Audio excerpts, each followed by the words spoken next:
In 1957, police officers entered a small farmhouse in Plainfield, Wisconsin. They were searching for a missing woman named Bernice Worden. What they found inside that old, silent house would become one of the most disturbing discoveries in American history. Every room revealed something darker than anyone could imagine. This is what the police found inside Ed Gein's house. On a dusty wooden shelf in the kitchen, investigators discovered several human skulls. They were cut open neatly and polished, shaped into bowls. Some still had faint markings on the bone. They were used like ordinary dishes. The officers stood in shock, realizing they were not just inside a killer's home, but inside his twisted workshop. In the corner of the bedroom stood an old lamp, covered in what looked like rough leather. When the officers shined their flashlights closer, the truth became clear.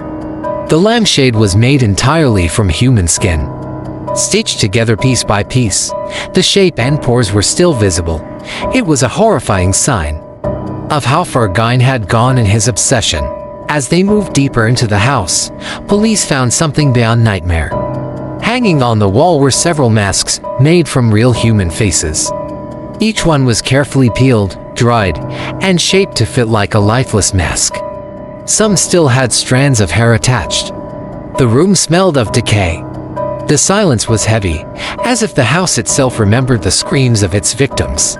In the living room, officers discovered an old wooden chair. At first glance, it looked like worn leather, but when they leaned closer, the truth surfaced.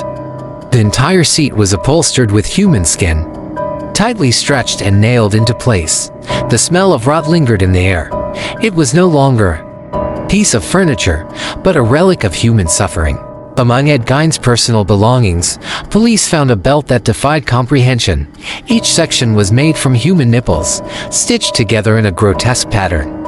It was as if he had collected them as trophies. Proof of his morbid obsession. The discovery silenced the room. No one spoke. They simply stared in disbelief. Underneath the bed, officers uncovered an old wooden box. Inside were carefully cleaned and arranged human bones. Some were small, others large, polished smooth as if handled many times. It looked like a collection for a grim craft. Each bone was a silent witness to the horror that had taken place within those walls. In one of the back rooms, officers found several brown paper bags placed neatly on a shelf. Each was labeled with a name in faded ink. When they opened one, a preserved human had rolled gently to the side. It was clear that Gein treated his victims not as people, but as objects. The air grew heavier with every discovery. The most terrifying discovery came from a locked cabinet. Inside was what appeared to be clothing, but made entirely of human skin. There were arms, a torso, and even a mask shaped to fit a woman's body. Gein had sewn it with chilling precision. Officers realized this was not just murder, it was transformation born from madness. Near the kitchen stove, police discovered a brown paper bag resting quietly on the counter. Inside it was a human heart, wrapped in plastic. Investigators believed it belonged to Bernice Worden, the missing woman they had been searching for. The reality sank in. This was not a search anymore. It was a nightmare brought to life. Every corner of the house revealed something more horrifying.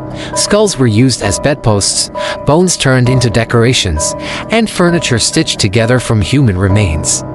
The rooms were filled with silence and dust.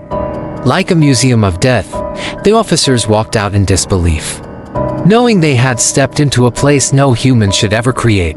Ed Gein was found mentally unfit to stand trial and spent the rest of his life in a psychiatric hospital. But his crimes would echo for decades.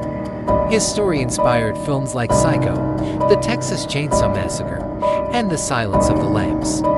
What began in a quiet farmhouse became the foundation of modern horror. The name Ed Gein would forever be remembered, not for who he was, but for what he did.